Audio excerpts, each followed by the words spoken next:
Mga katsararet, deserve na mailibre ang Sir Elm sa araw na ito. Umaga pa lang parang tanghali na kasi nga mga katsararet, bukod sa traffic, ito po ang aming mga dinaanan papunta po sa DRT. Along the way, bumalik ang pagkabata ko kasi akala ko magtatanim ako ng sabog punla dito sa kalsada. Tsararet, mga katsararet, magdadala po tayo ng school supplies sa DRT. I-blur natin para hindi masyadong nakakahiya. 'Di ba, Teacher Saib? Pagkatapos ng maputik, malubak at matraffic na daan, thank you Lord, nakarating po kami dito sa DRT. Maganda po yung kanilang kalsada, in fairness, at malinis po siya.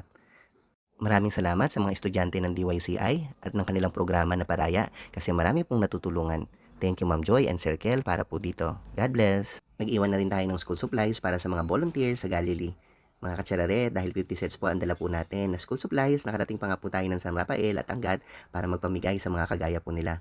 Mga katsarare, at malaking pong tulong yung mga ibinibigay po nating lumang bag, gayon din po ang mga school supplies.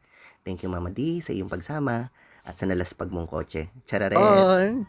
Hanggang sa muli naming pagbablog ng aking inaanak na si Mikang.